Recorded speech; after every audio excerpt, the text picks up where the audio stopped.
자, 이전 강좌 이어서 하는 간주 공급에 대한 두 번째 시간이고요.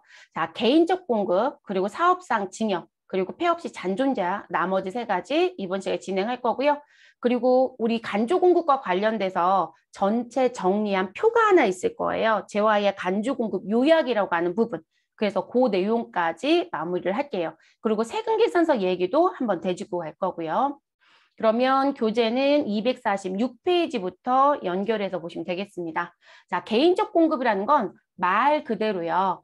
회사가 사업을 할 목적으로 사가지고 왔거나 또는 생산한 재화를 사업에 직접 쓰지 않고요. 다른 용도로 썼단 얘기예요.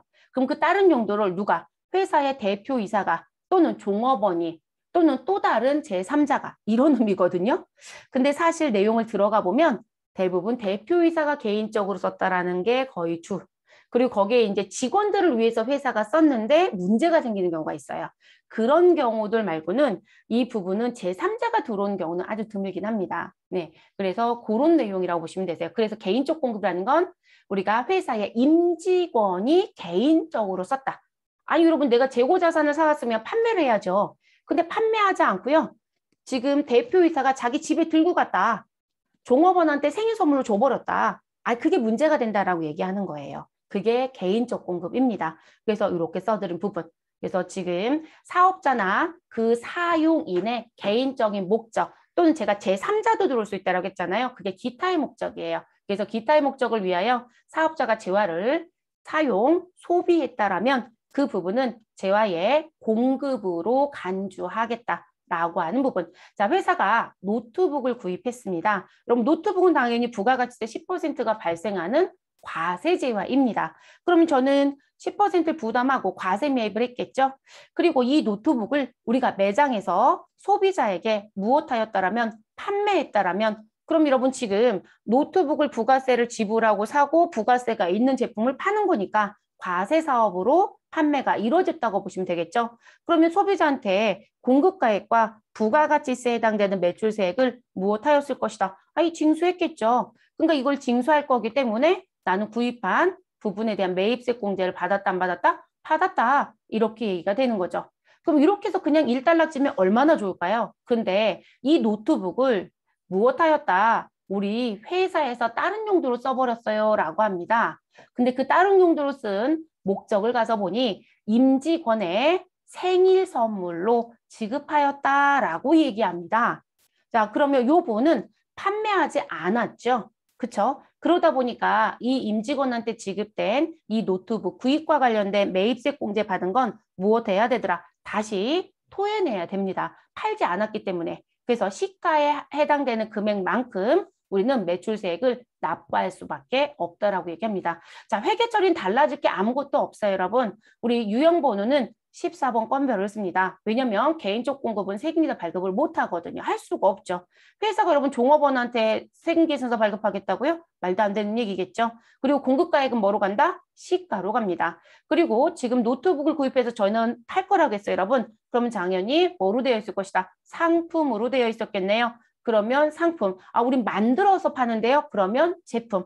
그래서 대변에 상품이든 제품이든 정리해 주시고 금액은 항상 무엇이다? 원가로 회계 처리한다. 그리고 타계정 대체해 주셔야 되겠죠? 다른 용도로 썼어요. 여러분 판매 안 했으니까. 부가세 예수금, 시가 금액에 해당되는 것만큼 등장할 것이고 이 두 금액을 합쳐서 우린 뭐라고 처리하자? 급여 등으로 처리하자. 저희는 이렇게 처리했는데요. 복리, 후생비라고 처리했어요. 상관은 없어요, 여러분. 그런데 알아두실 건 지금처럼 지급하는 이런 부분은 우리 무슨 법상? 소득세법상 인건비에 해당이 됩니다. 자, 소득세법상 인건비란 얘기는 근로소득자의 근로소득이 된다는 얘기예요. 그리고 근로소득 원천징수를 해야 된다는 규정이 있습니다. 거기에 들어갑니다. 자, 시험에서 내냐고 물어보신다면 시험에서 내지 못하고요. 세무조사 때 적발되는 회사가 다수입니다. 왜냐면 제가 여기다 왜 복리후생비 써냐면 복리후생비 쓰신 분들이 많으세요. 근데 개정 과목은 큰 의미가 없어요. 네, 인건비의 성격을 가지고 있느냐라는 걸 보는 거거든요. 근데 복리후생비 처리해도 괜찮다. 근데 이게 실무자들이 무슨 실수하냐면 복리후생비는 급여가 아니라고 자꾸 생각을 하세요. 급여 쪽에 속할 수 있어요. 그래서 고민해 보셔야 되는 부분입니다. 그래서 저는 아예 급여로 처리해라, 상여로 처리해라 라는 식으로 말씀을 드리기는 해요. 근데 복리후생비 처리한다고 문제가 되진 않는다. 다만 인건비에 포함하여 신고한다 라는 것을 여러분이 고민해 보셔야 되는 부분입니다. 회사가 상품권 사주는 경우도 많아요. 생일선물로. 그러면 그 상품권의 금액을 어떻게 할 거냐 문제가 생기는 거죠. 근로소득을 신고하셔야 됩니다. 그래서 인건비가 여러분들 일을 하실 때는 적발사항이 없어요. 원천지수 신고 시기에 우리는 신고를 했다라고 하면. 근데 세무조사가 나오면 정말 탈탈 털리는 게 인건비예요. 그러니까 나도 모르는 사이에 법을 위반하고 있는 게 정말 많은 게 인건비예요. 그래서 인건비는 자격증은 매우 쉽다예요. 그런데 업무는 매우 어렵다예요. 회사마다 케이스가 전부 다 달라요. 전부 다 다르고 아마 여러분들이 기존에 왜 제가 여러분들 그 세무사분이신가요? 누가 오셔서 직무 관련된 거 교육 한번 해주시지 않았어요? 근데 그 교육하실 때 이런 얘기 해주셨을걸요? 얼마나 깊이 얘기해 주셨는지 모르겠지만 근데 그런 때 그런 얘기도 아마 해주셨던 부분들이 있을 거예요. 세금의 신고 시기는 언제고 뭐 이런 부분들. 그래서 이제 그런 때 대부분 체크를 해야 되는 게 이런 부분들입니다. 그래서 조사 과정 중에 많이들 적발이 돼요. 그래서 말씀을 드렸고 자 그러면 이렇게 처리해서 이제 넘어가는 부분. 자 그러면 그런 부분이 지금 현재 전부 다 간주 공급으로 다 봐야 되느냐 이런 개인적인 공급이 그렇지 않은 게 있더라. 그래서 팁박스에 보시면 간주 공급이 아닌 개인적 공급의 사례라는 게 있습니다.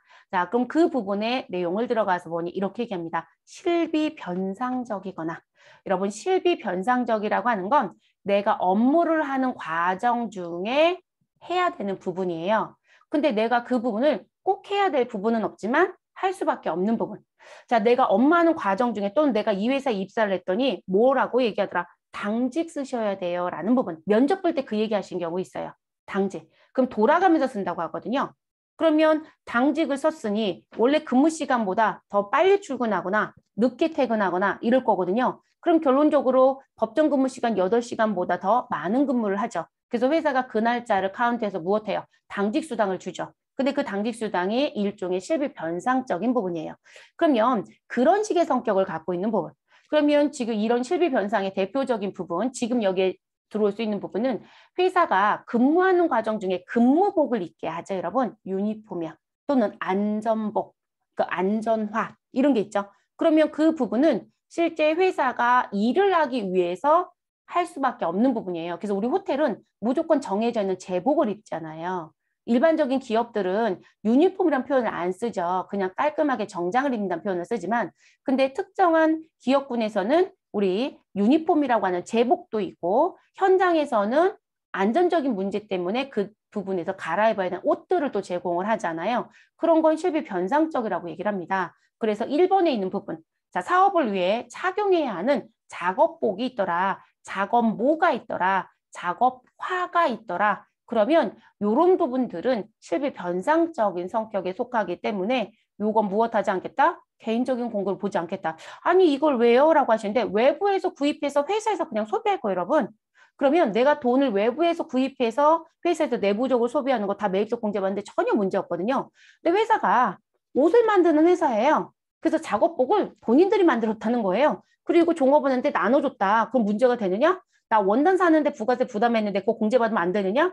아니 밖에서 제작된 옷을 사다가 입어도 공제가 되는데 이게 왜 문제가 돼요, 여러분? 이게 전혀 문제가 없어요. 그래서 이 부분은 개인적 공급을 보지 않는다고 얘기합니다. 그리고 우리 직장에서 체육비에 해당되는 성격 또는 직장에서 연회비에 해당되는 성격. 그러면 우리는 때가 되면 체육대회도 하고 워크숍도 가고 그래서 우리가 음료회사입니다. 자, 음료회사이면 음료는 과세가 거의 주예요, 여러분. 흰우유가 아닌 이상은 그러면 지금 제가 음료를 제조 가공해서 파는데 그 음료를 체육비나 연회비로 썼다. 이 얘기거든요.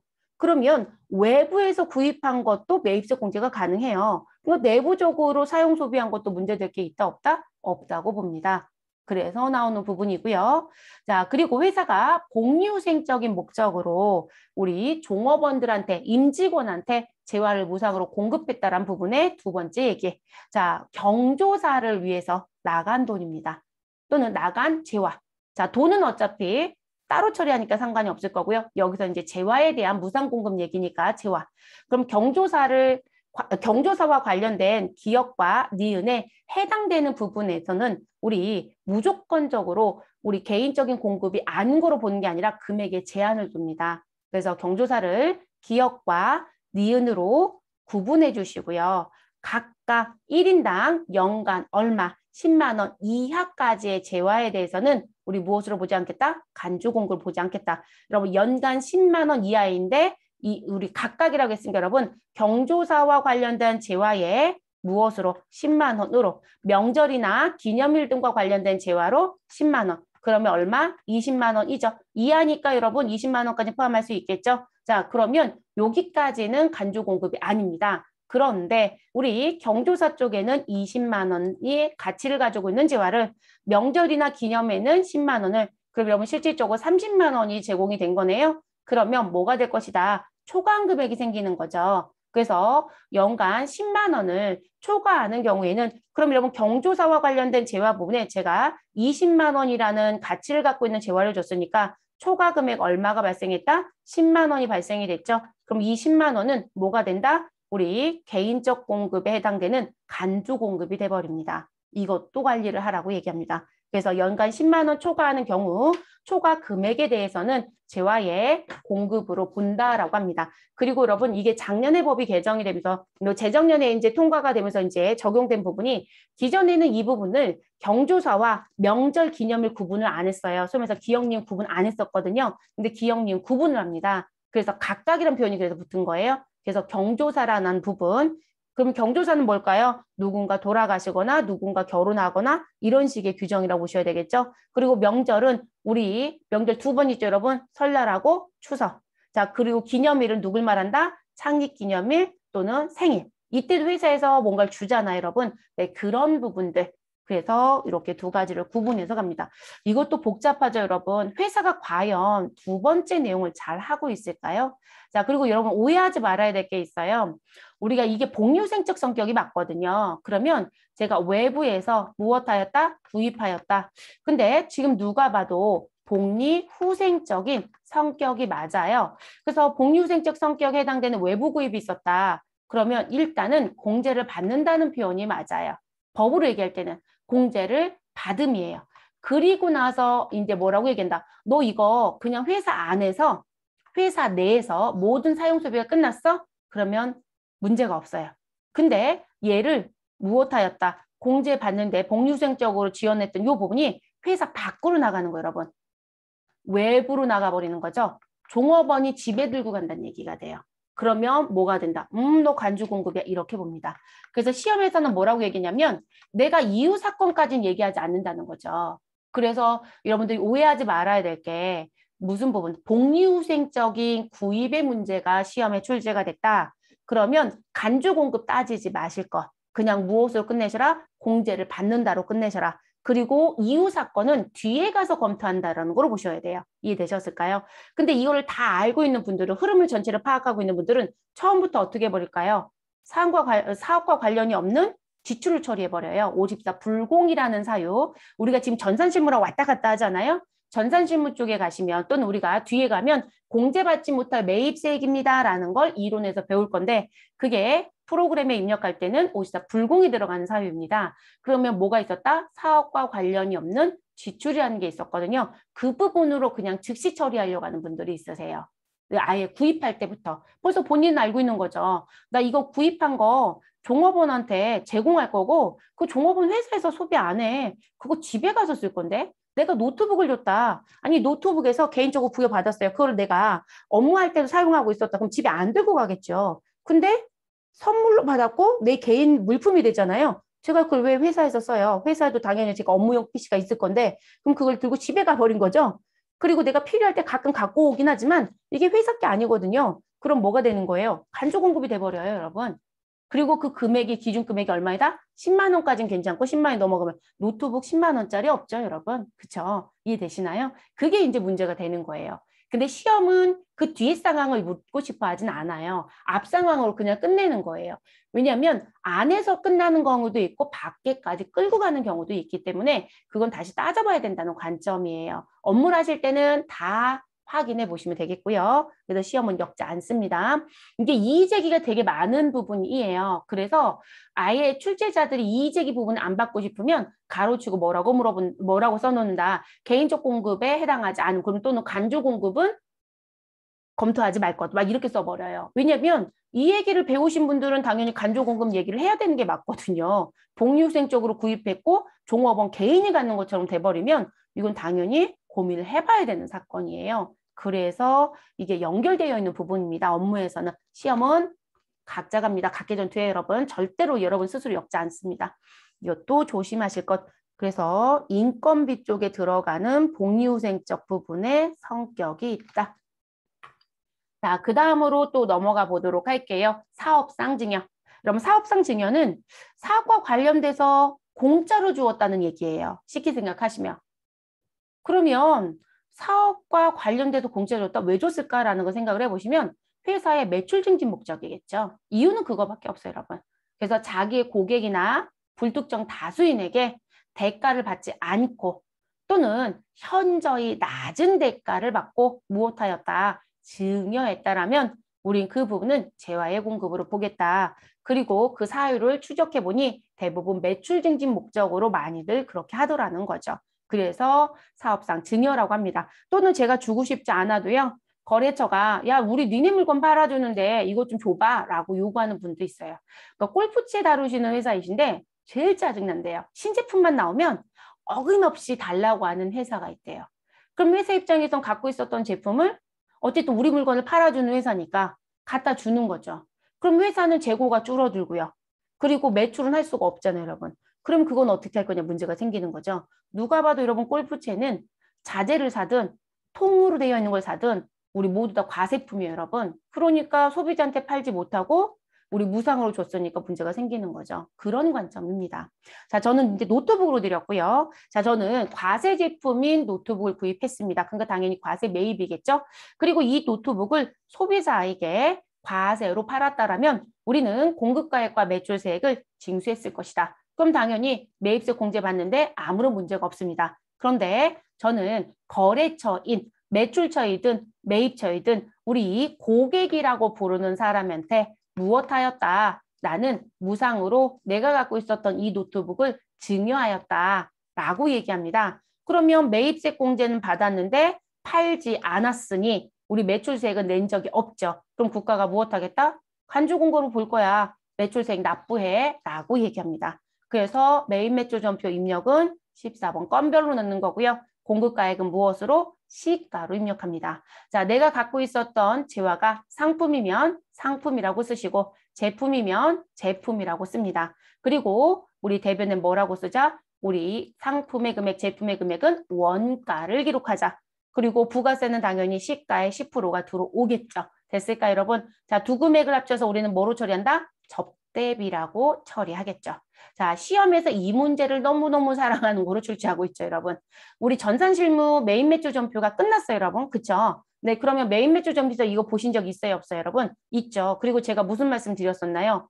회계에서까지 왜 이 문제를 출제하고 싶어 하는지 모르겠다라고 말씀을 드렸었죠. 그냥 세무 정도 급수에서만 내면 좋겠는데 라고 말씀드렸던 문제가 이 문제였던 거죠. 그래서 시가와 시험에서는 원가를 같이 줄 것이다. 그러면 원가는 어디에? 우리 갖고 있었던 재고자산을 없애는 쪽에 쓰는 거고 우리 어느 부분에 과세표준 들어오는 공급가액은 시가라는 거죠. 그래서 그거 맞춰서 가셔라. 그래서 이건 전산실무 때 벌써 입력 한번 해보셨었어요.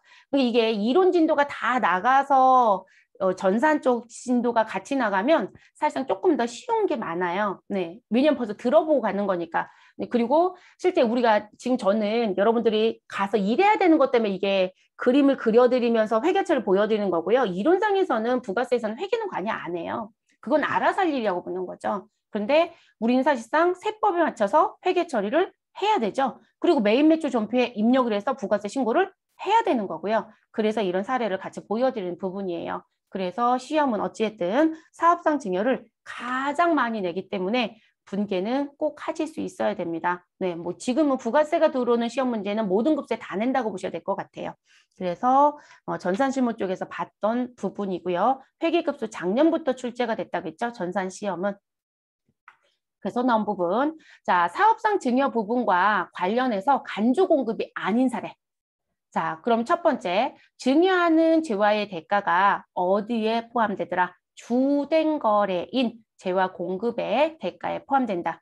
우리가 부수되는 부분이란 표현을 쓰는 게 있어요, 여러분. 회사가 사업을 하고 있을 땐 지금 주된 거래라는 게 있고 또는 주된 사업이라는 게 있거든요. 근데 주된 거래나 주된 사업에 무슨 부분? 우리 같이 움직이는, 따라다니는 부수가 있더라. 부수거래가 있더라. 자, 이 부수거래에 재화가 부수적으로 붙을 수도 있고 용역이 부수적으로 붙을 수도 있다. 이런 얘기입니다. 너 지금 뭐 파니? 라고 물어봤더니 저희 가전제품 팔아요. 그렇게 얘기합니다. 근데 가전제품을 판매하는 거로 끝나는 게 아니라 판매를 하면 고객의 어디까지? 지금 사용하는 장소, 원하는 장소까지 우린 뭘 해주고 있다? 배송을 해주고 있다. 그러면 주된 거래는 판매가 주된 거래예요. 근데 누가 따라붙는 거예요? 운반이라는 용역이 따라붙는 거죠. 그런 걸 부수거래라고 하거든요. 그래서 지금 이런 주된 거래에 따라다니는 부수거래처럼 나오는 부분이라면 그러면 당연히 내가 대가를 받는 부분에 이게 포함이 되거든요, 여러분. 그러면 그런 부분이었다라면 우리는 사업상 증여로 본다, 안 본다? 안 본다. 라는 부분입니다. 그래서 주된 거래인 재화 공급에 대가가 포함된다라면 우리 그 부분은 따지지 말아라. 라고 얘기하는 부분. 자, 그리고 무상으로 견본품을 인도 또는 양도하는 경우 또는 불특정 다수에게 무슨 목적? 광고 선전 목적으로 배포하는 경우. 자, 제가 아까 광고 선전하려고 무엇하는 거 다른 사업장에 내보내는 건 자기 사업과 관련되어 있는 거로 보세요 라고 했어요. 근데 지금은 무엇하는 거예요? 지나가는 사람한테 저희 신제품 나왔는데 고객님 한번 써보시겠어요? 라고 하면서 나눠주는 거. 예전에 길 가다 보면 화장품 홍보를 이거를 정말 많이 했던 걸로 제가 기억이 나거든요. 근데 요즘은 거의 없어요. 네, 요즘 거의 없어졌어요. 그래서 그런 식의 목적으로 쓰는 거. 근데 사실상 샘플은 대부분들 나눠주기는 해요. 근데 화장품 매장에서 직접 본품을 사면 다른 신제품 샘플이 나온 거를 이렇게 주죠. 이런 제품도 나왔으니까 써보시겠어요? 라고 하면서 주죠. 그래서 견본이나 광고 선전 목적으로 우리 인도, 양도하는 거. 그리고 광고 선전 목적은 여러분 불특정 다수란 표현을 써요. 자, 이 얘기는 특정인이 아니라는 부분. 제가 그래서 지나가는 사람들한테 나눠주었다는 표현을 썼던 거예요. 그래서 이런 건 우리 간주공으로 보지 않습니다. 사업상 증여가 아니라는 거겠죠. 자, 그리고 재난 및 안전관리기본법 적용을 받아 특별 재난 지역에 공급하는 물품. 여러분, 이 특별 재난 지역은 국가가 선포합니다. 그리고 이 부분으로 들어왔다는 얘기는 비가 너무 많이 와서 우리 지금 현재 그 지역이 문제가 생겼다. 그럼 여러분 우리 왜 도와주겠다고 수건도 보내고 생수도 보내고 막 이런 거 많이 하시거든요. 그럼 회사가 수건을 만드는 회사니까 수건 보냈고요. 우리 회사가 모포를 만드는 회사니까 모포를 보낸 거예요. 이해되셨어요? 생수를 생산하니까 생수를 보냈고 그럼 그런 부분도 지금 사업상 증여로 봐야 되느냐. 아이 그러면 안 된다고 얘기를 하는 거죠. 왜냐하면 그걸 사업상 증여로 보면 여러분 이거 안 팔고 너가 주었으니까 매출세액 10% 부담해야 돼라는 거잖아요. 그럼 여러분 누가 이걸 증여할까요? 안 해요. 아무도 기부를 안 하죠, 여러분. 이게 기부의 목적이, 기부의 성격인 거거든요. 안 하죠. 부가가치 10%까지 내가면서 기부를 하겠다고요? 안 합니다. 그렇기 때문에 무슨 부분? 이건 사업성 증여로 보면 안 된다. 그러니까 회사가 좋은 일을 많이 하면 많이 할수록 기업의 브랜드에 대한 가치가 올라가요. 왜냐면 홍보 효과가 있는 건 사실이거든요. 근데 그렇다고 지금 그렇게 정리해버리면 아무도 기부를 안 하죠. 기부 문화 활성화가 안 돼요, 여러분. 그래서 이 기부 목적으로 사용하는 부분에 대해서는 사업상 증여로 보지 않습니다. 근데 오해하지 말아야 될 거 하나가 있어요, 여러분. 지금 저희가 갖고 있었던 상품이나 제품을 원래 판매 목적으로 갖고 있는데 이런 문제가 발생이 돼서 기부를 했잖아요. 그건 기부 문화 활성화 때문에 우리는 사업상 증여를 안 봤어요, 여러분. 그쵸? 그리고 이건 사업과 관련된 지출도 아니고요. 그런데도 불구하고 간접 공급 안 받거든요. 근데 제가 외부에서 컴퓨터 100대를 구입해서 인근 대학에 기증하였다라고 얘기를 합니다. 그럼 기증했으니까 그것도 기부금 맞아요? 근데 제가 컴퓨터를 외부에서 구입해서 기증했죠? 그때는 매입세 공제 못 받아요, 여러분. 외부에서 구입한 거. 기부문화, 기부 목적인데요? 그럼 기부문화 활성화라고 했으니까 그것도 해줘야 되지 않나요? 그럼 그건 이렇게 얘기합니다. 기부금 인정은 해드릴게요. 라고 얘기합니다. 누구까지 포함해서? 부가가치세까지 포함해서. 됐어요, 여러분? 그래서 기부금은 인정하겠다. 그러니까 비용 처리는 해줄게. 누가 봐도 기부는 내 사업과 관련이 없거든요. 그래서 이 부분은 매입세액이라는 부분에서 아예 뭐라고 얘기한다. 그거 사업과 관련이 없는 지출이잖아요. 라고 얘기를 합니다. 우리는 사업과 관련이 없는 지출은 대부분 대표이사 문제를 많이 내요. 그래서 대표이사 집에서 개인적으로 쓰겠다고 직기비품을 샀다. 응접시 세트를 샀다. 뭐 샀다. 막 이렇게 얘기하거든요. 그런데 그거 말고도 이 기부 목적으로 구입하는 건 처음에 살 때는 인정이 안 되죠, 여러분. 그럼 3번에 있는 건 회사가 가지고 있었던 재화나 무엇으로 보는 게 맞다. 우리 재화가 재고자산의 목적으로 보시는 게 맞아요. 재고자산. 그래서 조금 다른 관점이 좀 있습니다. 그 문제 나면 또 이거랑 엮으시는 분들이 있어서 말씀을 잠깐 드렸어요.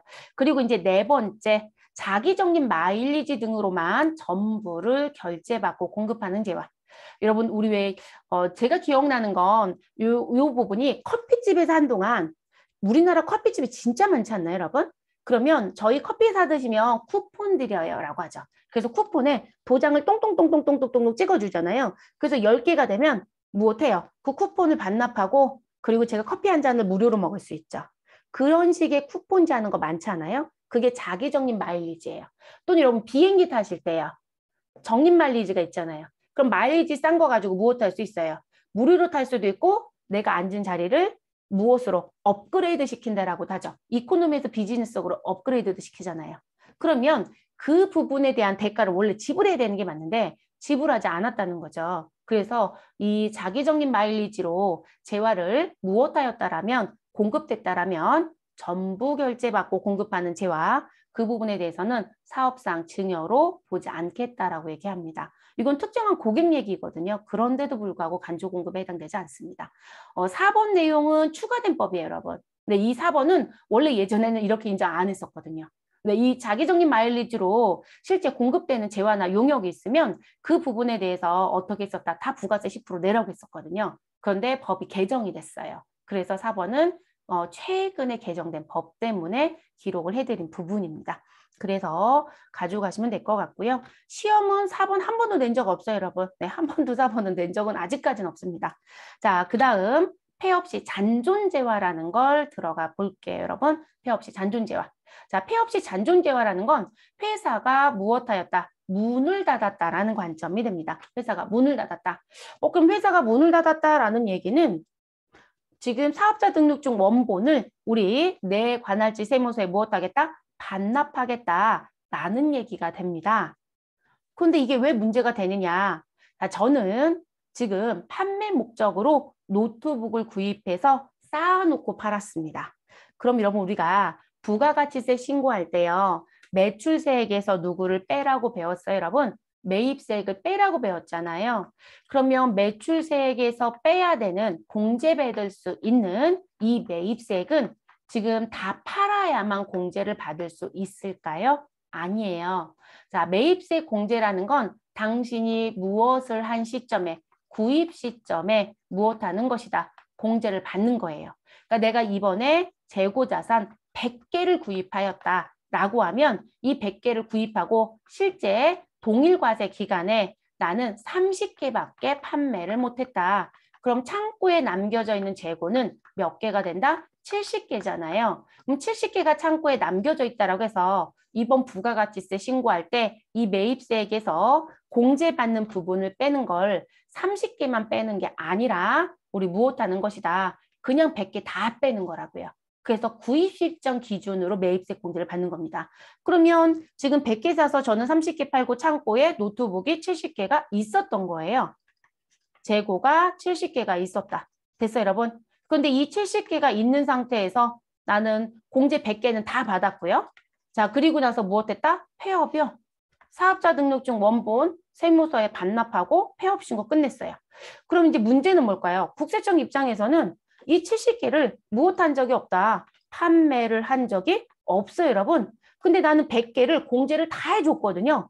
그러면 이 70개는 누가 가질 거라고 볼 것이다. 사업자 본인이 가질 거라고 봐요. 회사 입장에서는, 아니, 국세청의 입장에서는. 그래서 매입세 공제를 받고 창고에 남겨져 있는 재고자산이 있다라면 그 부분에 대해서는 무슨 부분? 본인 사업자가 그걸 가지고 있다가 처분할 거로 보여지기 때문에 당신이 공제받았던 매입세 부분에 해당되는 부분에 대해서는 무엇해야 된다? 간주공고를 보아서 매출세액을 납부해야 된다라고 하는 게 이 내용입니다. 일반 기업에서 여러분들이 폐업할 때까지 근무하지 않는 한 이 내용을 볼 기회가 없습니다. 또는 내가 회사를 입사했는데 회사가 현재 4개의 회사를 운영하고 있더라. 근데 그 4개 중에 1개를 폐업했다. 내가 근무하는 과정 중에. 그럼 반드시 뭘 확인한다? 장부에 재고자산이 기록되어 있는지 꼭 확인합니다. 자, 그래서 장부에 재고자산이 기록되어 있다? 그러면 우리 마지막 폐업과 관련해서 마지막 부가가치세 신고할 때 누굴 검토한다? 폐업 시 잔존재화가 있다라는 걸 확인하셔서 이거 신고하셔야 돼요. 대부분도 이거 신고 안 하세요. 그냥 무슨 부분? 내가 지금 폐업하는 과세기간이면 과세기간 개시일로부터 폐업일까지가 하나의 과세기간이죠. 그 과세기간 거 부가세 신고를 하시라겠더니 무슨 부분? 팔은 거 매출세, 사온 거 매입세, 그거로만 정리해서 납부세액을 정리시키거든요. 그랬더니 뒤에서 세무서에서 연락 옵니다. 폐업 시 잔존재화가 너네 있는 거로 보여지는데 왜 신고 안 했니? 그러면 그분들은 얘기합니다. 안 남겨져 있어요. 근데 장부에 재고자산이 얼마가 있다? 70이 있었거든요. 그래서 그분들 너무 당당하게 얘기하세요. 저희 그거 재고 없는데요? 여러분, 그러면 과거에 신고한 재무제표가 다 허위라는 얘기밖에 안 되죠. 제가 회계 저희 수업할 때 그런 얘기 해드렸었죠. 매출원가를 줄이기 위해서 재고를 늘리는 분들이 있더라. 반대인 분들도 있다라고 했고요. 그러면 매출원가를 줄이면 이익이 커진다고 했단 말이에요. 근데 국세청의 입장에서 법인세과는 뭐로 본다? 정확한 신고를 원하는 거지 세금을 더 낸다라는 거를 얘기하는 건 아니거든요. 그러면 결론적으로 저는 이중장부 썼다는 얘기밖에 안 되죠. 그쵸? 분식했다는 얘기예요. 기말재고 조작했다는 얘기잖아요. 일을 더 키우고 있는 꼴이 되는 거죠. 그래서 지금 장부 조작은 내 잘못인 거고요. 그리고 부가세 마지막 폐업할 땐 어쨌든 재고자산이 있으면 반드시 잔존재 확인하셔서 부가세 신고 때 포함 신고하는 겁니다. 세무대리인 쪽 취업 나가고자 하신 분들 이 검토 잘 하셔야 될 겁니다. 그리고 사장님들이 계속 속썩일 겁니다. 아니 우리 남겨지는 거 없다고 이렇게 얘기해요. 그럼 여러분 뭐라고 하셔야 돼요? 아니 전년도 장부에 재고자산 이만큼 남겨서 이렇게 신고하셨잖아요. 그럼 이 부분이 안 팔았다라고 하면 반드시 이 신고를 하셔야 되는 거세요. 문제가 됩니다라고 얘기를 해주셔야 되고요. 그리고 지금 현재 회사가 이 부분에 대해서 정리를 깨끗이 하고 싶다. 그러면 폐업하기 전에 모두 다 땡처리를 하시든지 뭐 헐값에 팔았다라고 하시든지 뭔가 정리할 수 있는 부분이 있다라면 정리를 빨리 하시라고 그러세요. 근데 그 정리를 못한다라고 하면 시가 금액으로 매출세액은 납부를 해야 됩니다. 자, 그것도 검토해야 되는 부분. 그리고 이 폐업 시 잔존재화가 재고자산만 문제가 되지 않아요, 여러분. 그래서 지금 여러분들이 이 잔존재화를 검토하실 땐 재고자산이 있는 분들은 반드시 확인해 보시고요.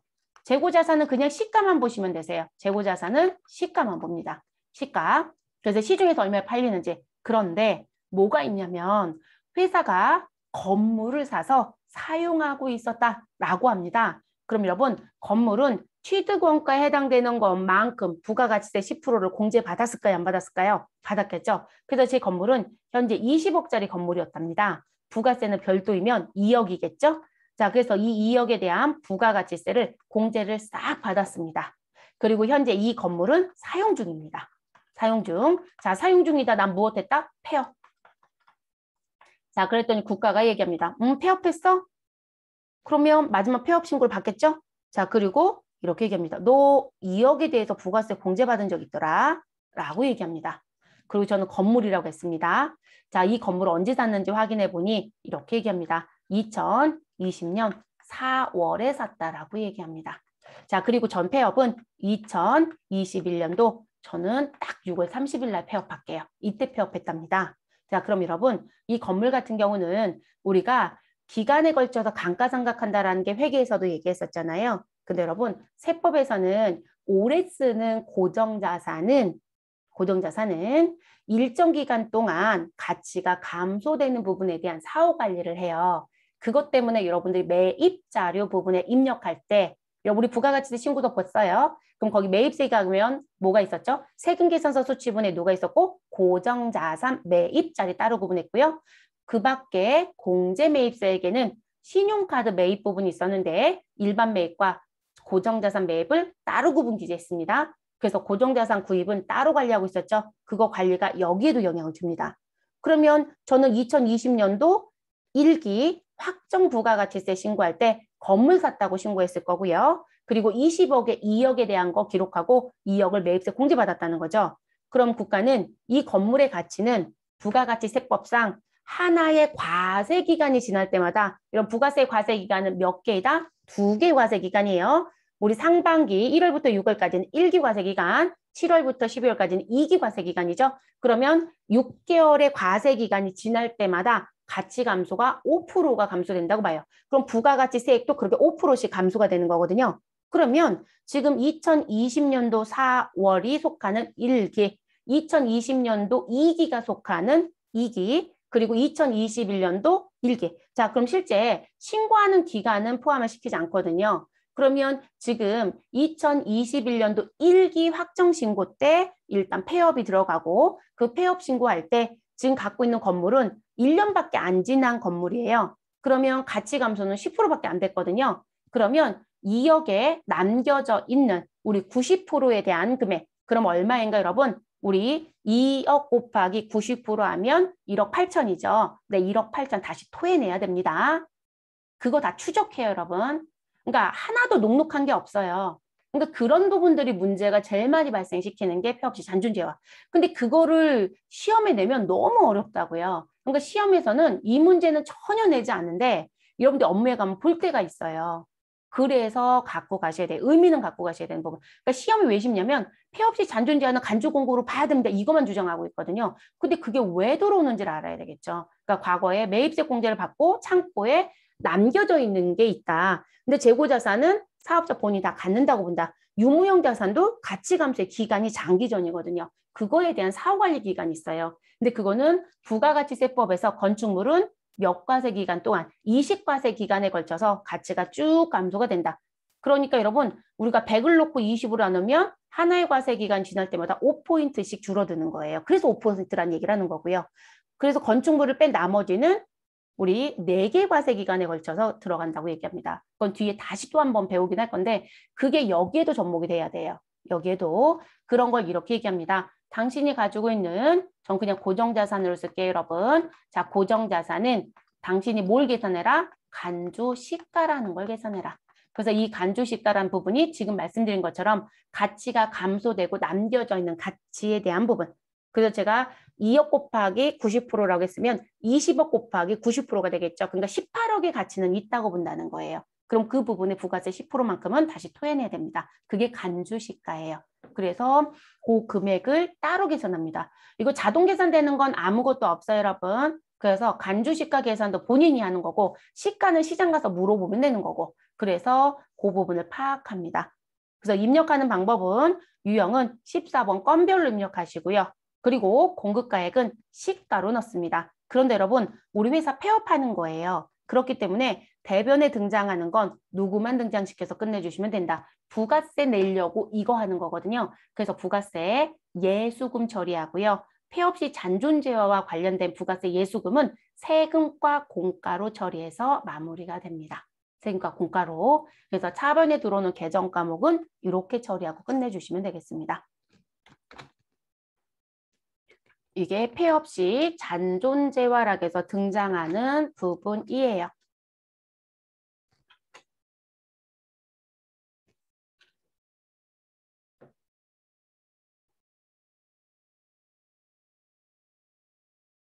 팁박스 보시면 폐업시 잔존재화에 해당하지 않는 사례라고 해서 이제 써드린 부분이 있어요. 자, 첫 번째 내용 보시면 사업의 종류 변경 시 변경 전 사업의 잔존재화. 자, 지금 1번에 있는 부분은요. 제가 아까 앞에서 폐업이라는 거 말씀드릴 때 사업자 등록증 원본을 세무서에 반납한다는 표현을 해드렸어요. 근데 지금 1번에 있는 부분이라든지 2번에 있는 부분이라든지 3번에 있는 부분은요. 일정 부분 사업이 폐업을 한 건 맞아요. 근데 사업자 등록증 자체를 반납한 건 아니에요. 그러니까 그 내용을 좀 따져보셔야 될 것 같아요. 그래서 사업의 종류 변경 시 변경 전 사업의 잔존재환. 그러니까 지금 현재 우리가 사업자 등록증에 사업의 종류라고 해서 업태와 종목을 기록하잖아요. 그쵸? 그러면 그 사업의 종류라고 해서 지금 제가 펜이 딴 거로 눌려 있었네요. 사업의 종류라고 해서 나와져 있는 그 부분의 내용에 가서 보니 업태와 종목이라고 하는 부분이 있는데 제가 여기에 A를 쓰고 또 B도 써 있고 뭐 종목도 여러 가지 들을 수 있겠죠. 1이 있고 2가 있고 뭐 3이 있었다. 그런데 이 사업의 종류에 대한 부분이 뭐가 됐다? 변경됐다 이 얘기신 거예요. 여러 개가 있는 회사도 있지만 아예 성격이 다른 거로 바뀔 수도 있거든요. 그래서 A, B에 1, 2, 3이 있었던 회사가 C에 O라는 거로 바뀌어버렸다. 이렇게 될 수도 있겠죠. 또는 A만 있었던 회사가 B라는 거로 바뀌어버렸다. 이런 식의 관점들. 그러면 지금 사업자 등록증의 사업의 종류가 바뀌었다라고 해서 사업자 등록증을 정정신고해서 교부를 받았겠죠. 그래서 폐업이라는 부분으로 아예 넘어가진 않아요. 회사 등록에 폐업일자 넣으시고 부가세 신고서 마지막 폐업 신고라는 건 아니라는 거죠. 그래서 이런 부분은 해당 사항이 없다. 그리고 겸영사업자가 그중 일부를 폐지하게 되면 폐지 사업과 관련된 잔존재화가 있더라. 그것도 괜찮다. 그러면 지금 제가 A하고 B라는 부분을 하고 있었다. 그런데 B라는 걸 더 이상 하지 않겠다. 그래서 나는 A만 하겠다. 또는 종목에서 내용이 없어질 수도 있어요. 그래서 이런 경우들. 그 직매장을 폐지하고요. 다른 사업장으로 이전 시 직매장의 잔존재화. 이거는 사업자 등록증을 반납할 수도 있겠네요. 폐지했다라고 했으니까 우리가 매장이 A가 있고 B가 있고 C가 있다. 그러면 A, B, C라는 부분 중에 C를 무엇하였다? 우리 여기 폐점했어요. 그러면 C에서 갖고 있었던 자산을 무엇할 것이다? 우리 A나 B 쪽으로 이동시킬 거거든요, 여러분. 그러면 사업장이 폐지가 됐으니까 여기는 사업자 등록증 반납한 건 맞아요. 반납한 건 맞지만 그걸 다시 다른 매장에서 무엇할 것이다? 팔 거거든요. 그래서 이 부분도 폐업 시 잔존재화로 보지는 않겠다라고 하는 부분입니다. 그래서 1, 2번은 사업자 등록증 반납 자체가 없고요. 3번은 반납이 있을 수도 있습니다.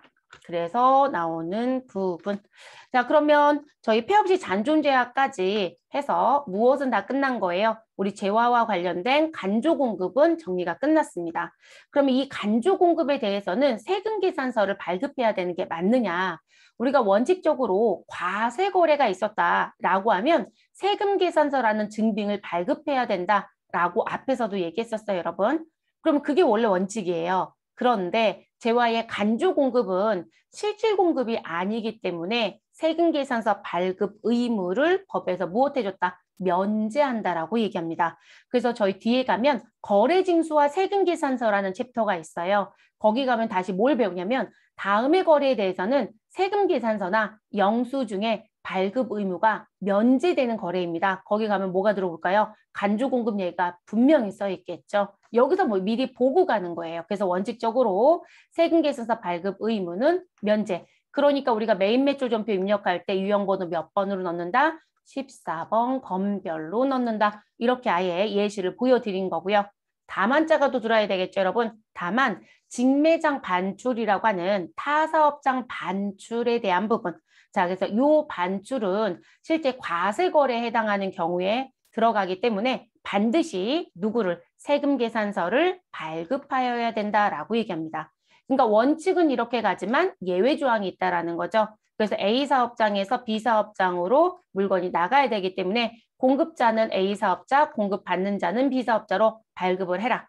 됐어요, 여러분? 그리고 요건 앞에서 봤던 거 다시 얘기한 거예요. 아, 직매장 반출 원래 이렇다. 근데 직매장 반출 부분에 갔더니 뭐라고 얘기하더라. 당신이 주사업장 총괄 납부를 하거나 사업자 단위 과세에 해당한다라면 원래 세금 계산서 발급을 해야 되는 게 맞는데 우리 이 부분에 해당이 되면 뭐가 된다? 우리 재화의 공급으로 보지 않는다로 글씨가 바뀌어버리더라는 거죠. 재화의 공급이 아닌 것으로. 그렇기 때문에 세금계산서를 발급한다 안 합니다. 그런데 세금계산서를 발급을 안 해도 되는데 후퇴요. 내가 다른 사업장, 직매장 반출권에 대해서 세금계산서를 발급하게 돼버리면 우리는 재화의 공급으로 다시 바뀌어버리더라. 그래서 사업자 단위과세는 현실적으로 세금계산서 발급을 안 할 것이다. 그런데 우리 주사업장 총괄납부는 납부만 총괄하는 거기 때문에 사업자 등록증은 각각 갖고 있다. 그래서 간혹 발급하기도 하더라고 말씀을 드렸었죠. 네, 그래서 안 해도 된다라는 거 말씀드렸던 거 한 번 더 검토해드린 부분. 그러니까 우리는 원칙은 항상 기억을 하셔야 돼요. 원칙을 기억하시고 거기에 부가적으로 내용이 붙는 겁니다. 247페이지 중반부에 가시면 앞에서 진행했던 재화의 간주 공급과 관련돼서 우리 여부라든지 과세표준 금액은 언제로 얼마로 가는지, 공급 시기는 언제인지, 세금계산서 발급 여부는 어떻게 되는지 요약표가 있습니다. 그 요약표에 봤더니 우리 간주 공급은 크게 네 가지로 구분이 된다. 자가 공급이라는 게 있고 개인적 공급이 있고 사업상 증여가 있고 폐업시 잔존 재화가 있다. 다만 자가 공급은 다시 면세 사업에 전용하였다. 개별소비세 과세 대상 자동차와 그 유지를 위한 재화가 있고 직매장, 타사업장 반출한 거로 다시 세분화가 되더라. 그러면 이렇게 구분해서 나와져 있는 간주 공급이라고 하는 부분에 내용을 들어가서 보실 때 이 부분이 간주 공급이 되려면 기본적인 전제가 무엇이었다? 당신이 매입을 했을 때 매입세 공제를 무엇하였다라면 받았다라면 그러니까 여러분 지금 보면 모두 다 동그라미죠. 매입세 공제를 받아야 간주 공급 얘기가 들어갈 수 있어요. 근데 난 매입세 공제를 받은 적이 없다? 그럼 간주 공급도 나올 이유가 있다 없다? 없다예요. 그리고 매입세 공제를 받지 않은 부분에 사유는 안 따져 여러분. 그래서 저희 왜 불문한다라는 것도 교재에 써 있었고요. 그래서 따지진 않습니다. 그래서 기본 전제가 매입세 공제를 받았다. 그렇다면 간주 공급으로 본다 안 본다? 본다. 이렇게 시작을 한다는 거죠. 됐을까요? 그러면 간주 공급으로 모두 다 동그라미가 되면 우리는 공급가액은 얼마로 기록을 해야 되느냐라는 게 문제가 되죠. 그래서 공급가액은 무엇으로 간다? 우리 시가로 가는 게 원래 원칙이다. 다만 누구에 대해서는 직매장, 타사업장 반출에 대해서는 무엇으로 간다? 원가로 가야 됩니다. 라고 얘기했습니다. 그래서 여러분들이 메인 매출 전표에 14번 건별로 입력할 때 공급가액 자리는 시가로 입력해라. 다만 직매장 반출에 대해서만 원가로 넣는다. 그리고 공급 시기는 언제로 볼 거냐? 우리가 공급 시기는 왜 중요하더라? 우리 과세 기간은 크게 1기와 2기로 나뉘고 다시 법인은 1기와 2기를 어떻게 다시 나눈다? 1기 예정과 1기 확정, 2기 예정과 2기 확정 이렇게 나눈다겠죠. 그래서 1월 1일부터 3월 31일까지 그리고 4월 1일부터 6월 30일까지 7월 1일부터 9월 30일까지 10월 1일부터 12월 31일까지 그래서 1월 1일부터 3월 31일까지는 예정과세 기간 7월 1일부터 9월 30일까지는 2기 예정기간 됐어요 여러분. 그리고 4월 1일부터 6월 30일, 10월 1일부터 12월 31일 이게 끝나는 부분에 대한 건 확정과세 기간으로 해서 나눠서 가죠. 그러면 어느 과세 기간에 포함 신고해야 되느냐라는 걸 공급 시기라고 해요. 그래서 그 공급 시기가 언제라고 얘기한다. 우리 면세 사업에 전용한 또는 비영업용 소형 승용차와 그 유지를 위한 재화는 자가 공급 중에요. 이 두 가지는 사용 소비하는 때이다. 그리고 개인적인 공급도 사용 소비하는 때이다. 라고 얘기를 합니다. 근데 자가 공급 중에 직매장 반출은 반출하는 때입니다. A 사업장에서 B 사업장으로 나갈 때 그때가 공급 시기가 됩니다. 그리고 지금 사업상 증여는요. 사용 소비가 아니에요, 여러분. 사업상 증여는 누군가한테 인도하는 거죠. 넘겨주는 거잖아요. 그렇기 때문에 증여하는 때로 보셔야 됩니다. 그럼 폐업시 잔존재화는 무엇이다? 폐업이요. 그러니까 폐업하는 때가 공급 시기가 됩니다. 우리 과세 기간은 개시일로부터 언제까지가 폐업하는 회사의 과세 기간이다. 우리 폐업일까지잖아요. 그러니까 여러분 폐업일이 폐업하는 때란 말이에요. 그래서 이 부분에 포함해서 신고하시면 된다는 거죠. 그래서 공급 시기도 지금 보시면 다 동일하지 않다는 특징이 있어요. 그래서 조심하셔야 되는 부분. 이게 아주 오래된 문제로 기출문제가 구성되어 있는 경우들이 있으면 과거의 법령 용어를 아직도 쓰는 데가 있더라고요, 여러분. 이 공급 시기도 법 개정이 됐어요. 그래서 전부 다 용어가 재정비가 됐어요. 과거에는 그냥 사용 소비로 많이 썼었어요. 근데 지금은 사용 소비에 대한 부분은 자가 공급의 면세와 비영업용 소형 승용차에 대한 것만 해당이 되고 개인적 공급을 포함해요. 그리고 지금 직매장 반출은 말 그대로 반출, 사업성 증여는 증여 이렇게 가거든요. 그래서 용어가 다르다는 거. 자, 세금계산서 발급은 어떻게 할 거냐? 누구만 발급한다? 우리 원칙적으로 세금계산서 발급은 하는 게 맞다, 하지 않는 게 맞다? 안 하는 게 맞다. 그래서 X입니다. 근데 예외적으로 직매장 반출에 대해서는 간주 공급에 해당이 된다라면 반드시 세금계산서 발급이 되어야 합니다. 이게 중요한 부분이겠죠. 그러니까 여러분 지금 보면 누가 예외가 많아요. 자가 공급의 직매장 반출 쪽은 시가도 다르죠. 그죠? 세금 계산서도 다르게 가죠. 그래서 이런 건 조심을 좀 하셔야 되겠죠.